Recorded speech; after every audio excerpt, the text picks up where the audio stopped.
ሰላም ጤና ይስጥልን የተወደዳችሁና የተከበራችሁ የቻናላችን ተከታታዮች የሚያዝያ 27 2018 ዕለታዊ ወቅታዊ ማህበራዊና ኢኮኖሚያዊ ትኩስ መረጃዎችን ይዘንላችሁ ቀርበናል።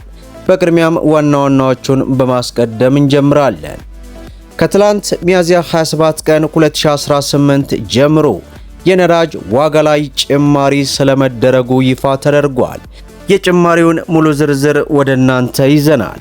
በሌላው መረጃችን የሰራተኞች ደሞዝ ስኬልን በተመለከተ ከፍተኛ ውዝግብ ተነስቷል። ምንድነው? በዝርዝር ወደ እናንተ እናደርሳለን። እንዲሁም የመውጫ ፈተናን ለመውሰድ እየተዘጋጃችሁ ላላችሁት ወንድሞች አዲስ መረጃ ተሰምቷል። በሌላው መረጃችን ከገጠር ከተሞችና መንደሮች ጋር በተያያዘ መልካም ዜና ተሰምቷል። ይህንና መሰል መረጃዎችን በዚህ ሰዓት ወደ እናንተ እናደርሳለን። ቪዲዮን ላይክ፣ ቻናሉን ሰብስክራይብ እያደረጋችሁ እስከ መጨረሻው ተከታተሉ። በቅድሚያም የመውጫ ፈተናን ለምትወስዱና እየተዘጋጃችሁ ላላችሁ እህት ወንድሞች በሙሉ አዲስ መረጃ ወጥቷል። የ2018ን የቅድመ ምረቃ የትምህርት መውጫ ፈተና ምዝገባ በትናንትናው ዕለት ተጀምሯል።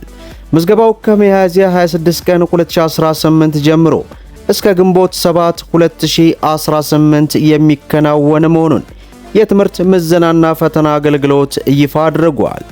ተፈታኞች በተሰጠው የመዝገባ ጊዜ ገደብ ውስጥ ብቻ እንድትመዘገቡ አገልግሎቱ ማሳሰቡን በዚህ ሰዓት የወጣው ሪፖርት አስነብቦናል። በሌላው መረጃችን ከትላንት ጀምሮ የነዳጅ ዋጋ ጭማሪ መደረጉ ተሰምቷል።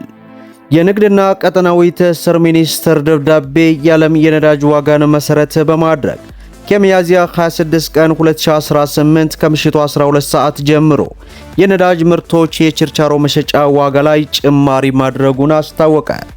በደብዳቤ የተገለጸው መሰረትም በሊትር ነጭ ናፍጣ 180 ብር ከ46፣ ቤንዚን 167 ብር ከ50፣ ኬሮሲን 320 ብር ከ66፣ ቀላል ጥቁር ናፍጣ 170 ብር ከ62፣ ከባድ ጥቁር ናፍጣ 167 ብር ከ37፣ የአውሮፕላን ነዳጅ 319 ብር ከ76 ሆነዋል።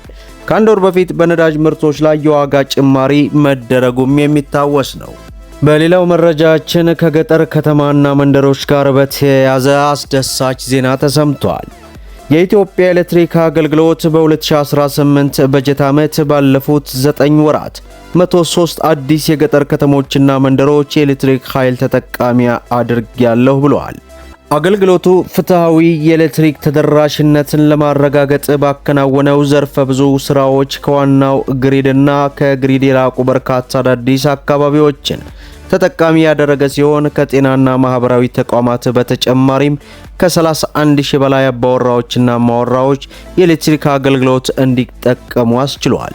በዚህም በ9 ወራት ተጠቃሚ ከሆኑት ውስጥ 82ቱ ከዋናው የኤሌክትሪክ መረብ እንዲሁም 21 የገጠር ከተሞችና መንደሮች ደግሞ በፀሐይ ኃይል አማራጭ የተገኙ ናቸው። በተጨማሪም ተደራሽነትን ከማረጋገጥ አኳያ ባለፉት 9 ወራት 423200 አዲስ ደንበኞች የኤሌክትሪክ ኃይል ተጠቃሚ ማድረግ ተችሏል። አፈጻጸሙ ካምናው ተመሳሳይ ወቅት ጋር ሲነጻጸር በ18.6 በመቶ ብልጫ አለው። ኃይል ከተገኘላቸው አዳዲስ ደንበኞች 31298 ያህሉ አዲስ ኤሌክትሪክ ተደራሽ በሆኑ የገጠር ከተሞችና መንደሮች ተጠቃሚም የሆኑ ናቸው። አዲስ ኤሌክትሪክ ካገኙ ደንበኞች መካከል 74.2 ከመቶ የድህረ ክፍያ እንዲሁም 25.8 በመቶ የቅድመ ክፍያ ቆጣሪ ተጠቃሚዎች ናቸው። ባለፉት 9 ወራት አፈጻጸምን ጨምሮ በአሁኑ ወቅት በአጠቃላይ የኤሌክትሪክ አገልግሎት ተጠቃሚ የሆኑ ደንበኞች ቁጥር 5.64 ሚሊዮን መድረሱን ባለስልጣኑ ለብስራት ሬዲዮ የላከው መረጃ ያመለክታል። በሌላው መረጃችን የሰራተኞች ደሞዝ ስኬልን በተመለከተ ከፍተኛ ውዝግብ አስነስተዋል። ምቹ የሥራ ሁኔታ እንዲከበር ከመጠየቅ ከሰራተኞች የመደራደርና የመደራጀት መብት አንጻር ከፍተኛ ችግሮች እንዳሉ ለግል ሰራተኞች ዝቅተኛ የደሞዝ ስኬል እስካሁን እንዳልተወሰነ የኢትዮጵያ ሰራተኞች ማህበራት ኮንፌዴሬሽን ኢሰማኮ አስታወቀ። ሁሉም ወገን ተጠቃሚ እንዲሆን ምቹ ሥራ ሁኔታን ማረጋገጥ እንደሚገባ ያስገናዘቡት የማህበሩ ፕሬዝዳንት አቶ ካሳሁን ነገር ግን አሁን ችግሮች እንዳሉም ገልጸዋል።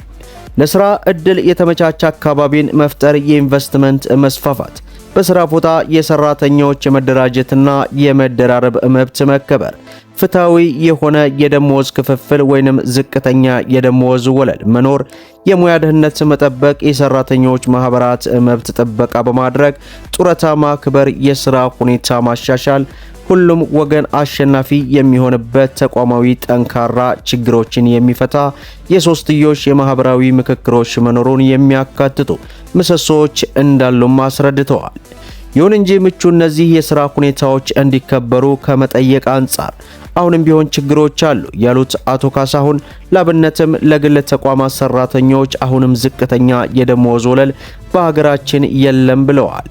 ፕሬዝዳንቱ ዝቅተኛ የደሞዝ ወለል እንዲወሰን ውይይት ተደርጎ የመንግስት አካል ደንቡን እንዲያጸድቅ ቢያቀርብም እስካሁን እንዳልጸደቀ ገልጸው ደንቡ ቶሎ ቢወጣ ለሰራተኛ፣ ለአሰሪ፣ ለሀገርም ይጠቅማል፣ ስለዚህ ቶሎ መውጣት አለበት ሲሉም አሳስበዋል።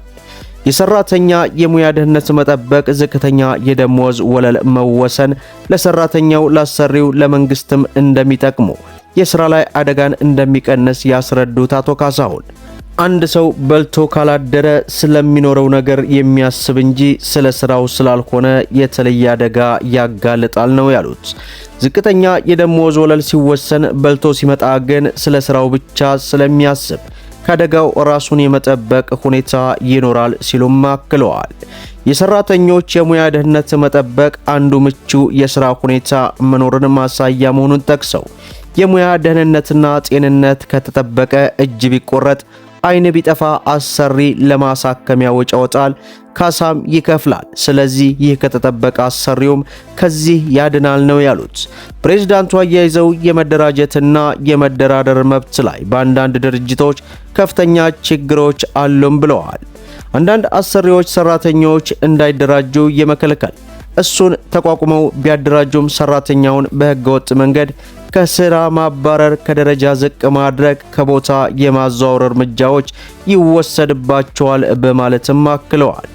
በአንዳንድ ድርጅቶች ከተደራጀም በኋላ ለመደራደር ፈቃደኝነቱ የለም፣ ለ3 ለ4 ዓመት ለደረደር የምንቆምበት ጊዜ አለ ሲሉ በዘርፉ የሚስተዋሉ አሳሳቢ ችግሮች መፍትሄ እንደሚሻቸውም አስገንዝበዋል። በመሆኑም የሚኒስትሮች ምክር ቤት ውሳኔ እንዲሰጥና እንዲጸድቅ እየተጠበቀ ያለው የግል ሰራተኞች ዝቅተኛ የደሞዝ ወለል ስኬል እንዲወሰን የሚረዳው ደንብ እንዲጸድቅ፣ ምቹ የሥራ ሁኔታ መብት እንዲከበር ማሳሰቢያ ተሰጥቷል ማለቱን ቲክቫህ ኢትዮጵያ በዚህ ሰዓት ያደረሰን መረጃ ያመላክታል። ለዕለቱ ያስኩላችሁ መረጃ ይህንን ይመስላል። ቪዲዮን ላይክ ሸር እያደረጋችሁ ለበርካታ ወንድሞች እንዲደርስ አድርጉ።